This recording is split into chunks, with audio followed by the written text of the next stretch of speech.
Welcome to wishful ಅಡುಗೆ ಮನೆ. ನೋಡಿ, ಇವತ್ತು ಹಲಸಿನಕಾಯಿಂದ ಒಂದು ಸೂಪರ್ ರೆಸಿಪಿನ ಮಾಡೋಣ. ಊರಿಂದ ಅಪ್ಪ ಹಲಸಿನಕಾಯಿ ತಂದಿದ್ರು, ಅದರಿಂದ ಒಂದು ಸೂಪರ್ ಆಗಿರೋ ರೆಸಿಪಿನ ಮಾಡೋಣ.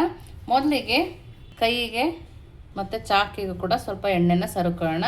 ಯಾಕಂದರೆ ಹಲಸಿನಕಾಯಲ್ಲಿ ಅಂಟಿರುತ್ತೆ, ನಮ್ಮ ಕೈಗೆ ಅಂಟಬಾರ್ದು ಅಂತೇಳಿ ನಾವಿಲ್ಲಿ ಎಣ್ಣೆನ ಹಚ್ಕೊಳ್ಳೋಣ. ಹಾಗೆಯೇ ನೋಡಿ, ಈ ಥರ ರೌಂಡ್ಗೆ ಕಟ್ ಮಾಡ್ಕೊಳ್ಳೋಣ. ಸ್ವಲ್ಪ ಇದನ್ನು ತಕ್ಕೊಂಡ್ರೆ ಈ ಥರ ಅಂಟನ್ನು ನೀಟಾಗಿ ತೆಗೆದುಬಿಡ್ಬೋದು. ನೋಡಿ, ಇದರಿಂದ ನೀಟಾಗಿ ಅಂಟು ಹೋಗುತ್ತೆ. ಈ ರೆಸಿಪಿ ಮಾಡೋದು ಕೂಡ ಈಸಿ. ಹೌದು, ಕಟ್ ಮಾಡೋದು ತುಂಬ ಕಷ್ಟನೇ ಇರುತ್ತೆ.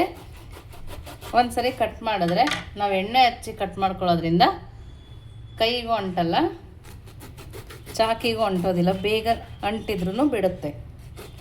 ನೋಡಿ, ಈ ಥರ ರೌಂಡ್ಗೆ ಕಟ್ ಮಾಡ್ಕೊಳ್ತಾ ಇದ್ದೀನಿ. ನೋಡಿ, ಈ ಥರ ಕಟ್ ಮಾಡ್ಕೊಂಡಿದ್ದೀನಲ್ಲ. ಇವಾಗ ಈ ಥರ ರೌಂಡ್ ಮಾಡಿದ್ದೀವಲ್ಲ, ಇವಾಗ ನೀಟಾಗಿ ಇದರ ಸೈಡ್ಗಳನ್ನ ತಕ್ಕೋಬೋದು. ನೋಡಿ, ನಾವು ಹಾಗೆ ತೆಗಿಯೋಕ್ಕಿಂತ ಈ ಥರ ಕಟ್ ಮಾಡಿ ತೆಗೆದಾಗ ನೀಟಾಗಿ ಬರುತ್ತೆ. ನನಗಂತೂ ತುಂಬ ಫೇವ್ರೇಟ್ ರೆಸಿಪಿ ಅಂತಲೇ ಹೇಳಬೇಕು. ಹಲಸಿನಕಾಯಿ ಕೂಡ ತುಂಬ ಟೇಸ್ಟಿಯಾಗಿರುತ್ತೆ. ನೋಡಿ, ಈ ಥರ ತೆಗೆದು ನೋಡಿ, ಈ ಥರ ಗಟ್ಟಿ ಇರುತ್ತಲ್ಲ, ಅದನ್ನು ಕೂಡ ತಕ್ಕೊಳ್ತಾ ಇದ್ದೀನಿ. ನೋಡಿ, ಇದನ್ನು ಕೂಡ ತೆಗಿಯೋಣ. ನೋಡಿ, ಈ ಸೈಜಲ್ಲಿ ಕಟ್ ಮಾಡ್ಕೊಂಡು ಬರೋಣ. ನೋಡಿ, ಒಂದು ಬೌಲಲ್ಲಿ ನೀರು ಇಟ್ಕೊಂಡಿದ್ದೀನಿ. ಹಾಗೆಯೇ ಒಂದು ಅರ್ಧ ಸ್ಪೂನ್ ಆಗೋಷ್ಟು ಉಪ್ಪನ್ನು ಕೂಡ ಹಾಕ್ಕೊಳ್ತಾ ಇದ್ದೀನಿ. ನೋಡಿ, ಇವಾಗ ನಾವು ಕಟ್ ಮಾಡಿದ್ದನ್ನು ಇದರೊಳಗಡೆ ಸೇರಿಸ್ಕೊಬೇಕು. ಆವಾಗ ನಮ್ಗೆ ಹಲಸಿನಕಾಯಿ ಕಪ್ಪಾಗೋದಿಲ್ಲ, ಹಾಗೇ ಇರುತ್ತೆ. ನೋಡಿ, ಈ ಥರ ಕಟ್ ಮಾಡಿ ಹಾಕ್ಕೊಳ್ಳೋಣ. ನೋಡಿ, ಇವಾಗ ಎಲ್ಲದನ್ನು ಕಟ್ ಮಾಡಿ ನೀರಲ್ಲಿ ಹಾಕ್ಕೊಂಡಿದ್ದೀನಿ. ನೋಡಿ, ಸ್ವಲ್ಪನೂ ಕಪ್ಪಾಗಿಲ್ಲ, ಅದೇ ಥರ ಇರುತ್ತೆ. ನಾನಿಲ್ಲಿ ಸ್ವಲ್ಪ ದಪ್ಪನೇ ಕಟ್ ಮಾಡ್ಕೊಂಡಿದ್ದೀನಿ. ನಿಮಗೆ ಸಣ್ಣ ಬೇಕಂದರೆ ಸಣ್ಣ ಕೂಡ ಕಟ್ ಮಾಡ್ಕೊಬೋದು. ಇವಾಗ ನಾವು ನೋಡಿ, ನಾನಿಲ್ಲಿ ಒಂದು ಕುಕ್ಕರ್ನ ತೊಗೊಂಡು ಎಣ್ಣೆನ ಹಾಕ್ಕೊಳ್ತಾ ಇದ್ದೀನಿ. ನಾವು ಹಲಸಿನಕಾಯಿ ಕಟ್ ಮಾಡ್ಕೊಂಡವಲ್ಲ, ಅದನ್ನು ಇದರೊಳಗಡೆ ಹಾಕೋಣ. ನೋಡಿ, ಹಾಕಿ ಚೆನ್ನಾಗಿ ಸ್ವಲ್ಪ ಫ್ರೈ ಮಾಡ್ಕೊಬೇಕು. ಎಣ್ಣೆನಲ್ಲೇ ನಮಗಿದು ಫ್ರೈ ಆದರೆ ತುಂಬ ಚೆನ್ನಾಗಿರುತ್ತೆ. ನೋಡಿ, ಈ ಥರ ನೀಟಾಗಿ ಫ್ರೈ ಮಾಡ್ಕೊಳ್ಳೋಣ. ನೋಡಿ, ಎಷ್ಟು ಚೆನ್ನಾಗಿ ಫ್ರೈ ಆಗ್ತಿದೆ. ಕುಕ್ಕರಿಗೆ ಕೂಡ ಅಂಟಿಲ್ಲ. ನಿಮಗಿದು ಮಾಡೋಕ್ಕೆ ಪಾತ್ರೆ ಕೂಡ ಕಡಿಮೆ ಬೇಕಾಗತ್ತೆ. ಒಂದು ಕುಕ್ಕರಲ್ಲೇ ಮಾಡಿ ಮುಗಿಯುತ್ತೆ. ನೋಡಿ, ಅಷ್ಟು ಈಸಿ ರೆಸಿಪಿ, ಅಷ್ಟು ಟೇಸ್ಟಿಯಾಗಿರೋ ರೆಸಿಪಿ. ನೋಡಿ, ಇನ್ನೂ ಸ್ವಲ್ಪ ಮೇಲೆ ಎಲ್ಲ ಕೆಂಪಾಗೋ ತನಕ ಫ್ರೈ ಮಾಡ್ಕೊಳ್ಳೋಣ. ನೋಡಿ, ಇವಾಗ ಚೆನ್ನಾಗಿ ಫ್ರೈ ಆಗಿದೆ. ಇವಾಗ ಇದನ್ನು ಒಂದು ಪ್ಲೇಟಿಗೆ ತಕ್ಕೊಳ್ಳೋಣ. ನೋಡಿ, ಅದೇ ಕುಕ್ಕರಿಗೆ ಮತ್ತೆ ಒಂದು 2 ಸ್ಪೂನ್ ಆಗೋಷ್ಟು ಎಣ್ಣೆನ ಹಾಕ್ಕೊಳ್ತಿದ್ದೀನಿ. ಇದಕ್ಕೇ ಉದ್ದಕ್ಕೆ ಕಟ್ ಮಾಡಿರೋ ಈರುಳ್ಳಿ ಹಸಿ ವಾಸನೆ ಹೋಗೋ ತನಕ ನಾವು ಫ್ರೈ ಮಾಡ್ಕೋಬೇಕು. ನೋಡಿ, ಈರುಳ್ಳಿ ಸ್ವಲ್ಪ ಕೆಂಪು ಬಣ್ಣ ಬಂದಿದೆ ಅಲ್ಲ, ಇವಾಗ ಒಂದು ಸೈಡಿಗೆ ಮಾಡ್ಕೊಳ್ಳೋಣ. ಒಂದು 1/4 ಸ್ಪೂನ್ ಆಗೋಷ್ಟು ಮೆಂತ್ಯ, ಸ್ವಲ್ಪ ಕಪ್ಪು ಎಳ್ಳು, ಹಾಗೆಯೇ ಒಂದು ಅರ್ಧ ಸ್ಪೂನ್ ಆಗೋಷ್ಟು ಸೋಂಪು, ಹಾಗೆಯೇ ಒಂದು ಸ್ವಲ್ಪ ಜೀರಿಗೆ, 2 ಬಿರಿಯಾನಿ ಎಲೆನ ಹಾಕ್ಕೊಂಡಿದ್ದೀನಿ. ಇದನ್ನಿಷ್ಟನ್ನು ಚೆನ್ನಾಗಿ ಫ್ರೈ ಮಾಡ್ಕೊಳ್ಳೋಣ. ನಾವು ಮೊದಲೇ ಹಾಕಿದ್ರೆ ಈರುಳ್ಳಿ ಚೆನ್ನಾಗಿ ಫ್ರೈ ಆಗೋಷ್ಟೊಳಗೆ ಗಟ್ಟಿ ಆಗಿಬಿಡುತ್ತೆ. ಹಾಗಾಗಿ ಈ ಥರ ಹಾಕೊಂಡ್ರೆ ತುಂಬ ಚೆನ್ನಾಗಿರುತ್ತೆ. ಕೆಲವೊಂದು ಸರಿ ಗಟ್ಟಿಯಾಗಿ ಹಲ್ಲಿಗೆಲ್ಲ ಸಿಗುತ್ತೆ ನೋಡಿ, ಆ ಥರ ಆಗೋದಿಲ್ಲ. ಇವಾಗ ಮತ್ತು ಒಂದು 2 ನಿಮಿಷ ಈರುಳ್ಳಿನ ಫ್ರೈ ಮಾಡ್ಕೊಳ್ಳೋಣ. ನೋಡಿ, ಈರುಳ್ಳಿ ಚೆನ್ನಾಗಿ ಫ್ರೈ ಆಗಿದೆ. ಇವಾಗ ನಾವು ಇದಕ್ಕೆ ಕಟ್ ಮಾಡಿರೋ ಟೊಮೊಟೊನ ಹಾಕೋಣ. ನಾನಿಲ್ಲಿ 2 ಟೊಮೊಟೊನ ಕಟ್ ಮಾಡಿ ಹಾಕ್ಕೊಳ್ತಾ ಇದ್ದೀನಿ. ಇದರ ಜೊತೆಗೇ ನಾನಿಲ್ಲಿ ಶುಂಠಿ ಮತ್ತು ಬೆಳ್ಳುಳ್ಳಿ, ಹಸಿಮೆಣಸಿನ್ಕಾಯಿನ ಕುಟ್ಟಿ ಇಟ್ಕೊಂಡಿದ್ದೆ, ಅದನ್ನು ಕೂಡ ಹಾಕ್ಕೊಂಡಿದ್ದೀನಿ.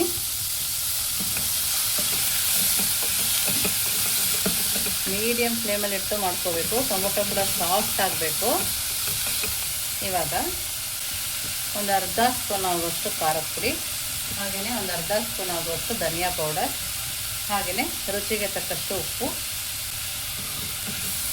ಇಷ್ಟನ್ನು ಹಾಕಿ ಚೆನ್ನಾಗಿ ಕೈ ಆಡಿಸ್ಕೊಂಡು ಒಂದು 2 ರಿಂದ 3 ನಿಮಿಷ ಫ್ರೈ ಮಾಡ್ಕೊಬೇಕು. ನಮಗೆ ಇದ್ರ ಮಸಾಲೆ ಎಲ್ಲ ಚೆನ್ನಾಗಿ ಹಿಡಿಯಬೇಕು, ಟೊಮೊಟೊ ಎಲ್ಲ ಸಾಫ್ಟ್ ಆಗಬೇಕು.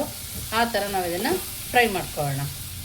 ಇದು ಫ್ರೈ ಆಗೋಕ್ಕೆ ಪಕ್ಕಕ್ಕೆ ಎತ್ತಿಟ್ಕೊಂಡು ನೆಕ್ಸ್ಟ್ ಒಂದು ಮಸಾಲನ ರೆಡಿ ಮಾಡ್ಕೊಳ್ಳೋಣ. ನೋಡಿ, ಒಂದು ಸಣ್ಣ ಪ್ಯಾನ್ ತಗೊಂಡು 1 ಸ್ಪೂನ್ ಜೀರಿಗೆ, ಹಾಗೆಯೇ ಚಕ್ಕೆ, 1 ಕಪ್ಪು ಏಲಕ್ಕಿ, ಒಂದು ಸ್ವಲ್ಪ ಮೆಣಸು ಇಷ್ಟನ್ನು ಹಾಕಿ ಸ್ವಲ್ಪ ಡ್ರೈ ರೋಸ್ಟ್ ಮಾಡ್ಕೊಳ್ಳೋಣ. ಸ್ವಲ್ಪನೇ ಫ್ರೈ ಆದರೆ ಸಾಕಾಗುತ್ತೆ. ನೋಡಿ, ಇಷ್ಟು ಫ್ರೈ ಆಗಿದೆಯಲ್ಲ, ಇವಾಗ ಸ್ಟವನ್ನು ಆಫ್ ಮಾಡೋಣ.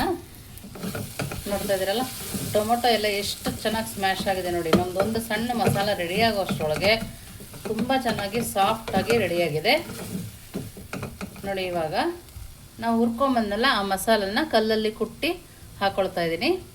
ಈ ಥರ ಒಂದು ಸಣ್ಣ ಮಸಾಲ ಹಾಕೋದ್ರಿಂದ ಕೂಡ ಟೇಸ್ಟು ಸೂಪರಾಗಿರುತ್ತೆ. ಆಗಿಂದ ಆಗಲೇ ಮಾಡ್ಕೊಬೇಕು. ಫ್ಲೇವರ್ ಅಂತೂ ಎಷ್ಟು ಚೆನ್ನಾಗಿ ಬರ್ತಾಯಿದೆ ಗೊತ್ತಾ, ತುಂಬ ಚೆನ್ನಾಗಿ ಬರ್ತಾಯಿದೆ ನೋಡಿ. ನಮಗೆ ಎಷ್ಟು ಟೊಮೊಟೊ ಬೆಂದ ನಂತರ ನಾನಿಲ್ಲಿ ಹಲಸಿನಕಾಯಿನ ಕಟ್ ಮಾಡಿ ಫ್ರೈ ಮಾಡ್ಕೊಂಬಂದ್ವಲ್ಲ ಅದನ್ನು ಹಾಕ್ಕೊಳ್ತಾ ಇದ್ದೀನಿ. ಇವಾಗ ಈ ಮಸಾಲ ಎಲ್ಲ ಹಿಡಿಯೋ ತನಕನೂ ಫ್ರೈ ಮಾಡ್ಕೋಬೇಕು ನೋಡಿ. ನೋಡೋಕ್ಕಂತೂ ಎಷ್ಟು ಚೆನ್ನಾಗಿ ಕಾಣಿಸ್ತದೆ ನೋಡಿ. 1-2 ನಿಮಿಷ ಮೀಡಿಯಮ್ ಫ್ಲೇಮಲ್ಲಿಟ್ಟು ಈ ಥರ ಫ್ರೈ ಮಾಡ್ಕೊಳ್ಳೋಣ ನೋಡಿ. ಇವಾಗ ಎಷ್ಟು ಚೆನ್ನಾಗಿ ಫ್ರೈ ಆಗಿದೆ ಅಲ್ಲ.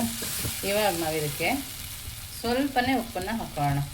ಯಾಕೆಂದರೆ ನಾವು ಹಲಸಿನಕಾಯಿ ಬೇಯಬೇಕಾದ್ರೂ ಉಪ್ಪು ಹಾಕಿರಲಿಲ್ಲ, ಮಸಾಲೆಗೆ ಮಾತ್ರ ಉಪ್ಪು ಹಾಕಿದ್ವಿ.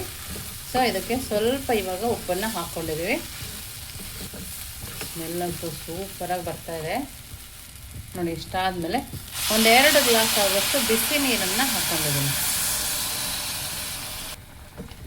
ನೋಡಿ. 1-2 ಗ್ಲಾಸ್ ಅಷ್ಟೇ ಹಾಕ್ಕೊಂಡಿದ್ದೀನಿ. ಇವಾಗ ಲಿಡ್ಡನ್ನು ಕ್ಲೋಸ್ ಮಾಡ್ಕೊಳ್ಳೋಣ. ಕ್ಲೋಸ್ ಮಾಡಿ 1-2 ವಿಸಲ್ಲು ತಕ್ಕೊಂಬರೋಣ ನೋಡಿ. ಇವಾಗ ಕುಕ್ಕರ್ ವಿಸಲ್ ಹೋಗಿ ತಣ್ಣಗೆ ಕೂಡ ಆಗಿದೆ ನೋಡಿ. ವಾವ್, ನೋಡಿ ಎಷ್ಟು ಚೆನ್ನಾಗಿ ಕಾಣಿಸ್ತದೆ ನೋಡಿ. ಒಂದು ಇದು ಕೂಡ ತೋರಿಸ್ತೀನಿ ನೋಡಿ, ಎಷ್ಟು ಚೆನ್ನಾಗಿ ಬೆಂದಿದೆ ನೋಡಿ. ತುಂಬ ಸಖತ್ತಾಗಿ ಬೆಂದಿದೆ ನೋಡಿ. ಇವಾಗ 1-2 ನಿಮಿಷ ಇಟ್ಟರೆ ಇದು ಕೂಡ ನೀಟಾಗಿ ಗೊಜ್ಜು ಥರ ಬರುತ್ತೆ ನೋಡಿ. 1-2 ನಿಮಿಷ ಮೀಡಿಯಮ್ ಫ್ಲೇಮಲ್ಲಿ ಬೇಯಿಸ್ಕೊಳ್ಳೋಣ ನೋಡಿ. ಇವಾಗ ಇದಕ್ಕೆ ಸ್ವಲ್ಪ ಕಸೂರಿ ಮೆಥಿನ ಹಾಕ್ತಾಯಿದ್ದೀನಿ ನೋಡಿ. ಇವಾಗ ಸಕ್ಕತ್ತಾಗಿ ರೆಡಿಯಾಗಿದೆ. ಇವಾಗ ಇದನ್ನು ಯಾವುದ್ರ ಜೊತೆ ತಿನ್ನೋದು ನೋಡೋಣ ಬನ್ನಿ ನೋಡಿ. ಇವಾಗ ಅನ್ನದ ಜೊತೆಗೆ ಸೂಪರ್ ಕಾಂಬಿನೇಷನ್ ಅಂತಲೇ ಹೇಳ್ಬೋದು. ನೋಡ್ತಾ ಇದ್ರಲ್ಲ ನೀವೇ ನೋಡಿ, ಎಷ್ಟು ಚೆನ್ನಾಗಿ ಬೆಂದಿದೆ ನೋಡಿ. ತುಂಬ ಅಂದರೆ ತುಂಬಾ ಚೆನ್ನಾಗಿ ಬೆಂದಿದೆ. ಬಿಸಿ ಬಿಸಿ ಅನ್ನದ ಜೊತೆಗೆ ಹಲಸಿನಕಾಯಿ ಗ್ರೇವಿ ಸೂಪರಾಗಿದೆ. ಖಂಡಿತವಾಗ್ಲೂ ನಿಮ್ಮ ಮನೇಲಿ ಒಂದ್ಸರಿ ಮಾಡಿ, ನೀವು ಯಾವ ಥರ ಮಾಡ್ತೀರೋ ಅದನ್ನು ಬಿಟ್ಟು ಇದೇ ಥರ ಮಾಡ್ತೀರಾ, ಅಷ್ಟು ಚೆನ್ನಾಗಿದೆ, ತುಂಬ ಟೇಸ್ಟಿಯಾಗಿದೆ. ನೀವು ಈ ಥರ ಮಾಡಿ ಹೇಗೆ ಬಂತು ಅಂತ ವಿಶ್ಫುಲ್ ಅಡುಗೆ ಮನೆಗೆ ಕಮೆಂಟ್ ಮೂಲಕ ತಿಳಿಸೋದನ್ನು ಮರಿಬೇಡಿ. ನೀವಿನ್ನೂ ನಮ್ಮ ಚಾನಲ್ ಲೈಕ್ ಮಾಡಿದರೆ ಲೈಕ್ ಮಾಡಿ, ಶೇರ್ ಮಾಡಿ, ಸಬ್ಸ್ಕ್ರೈಬ್ ಮಾಡಿ ವಿಶ್ಫುಲ್ ಅಡುಗೆ ಮನೆಗೆ. Thank you.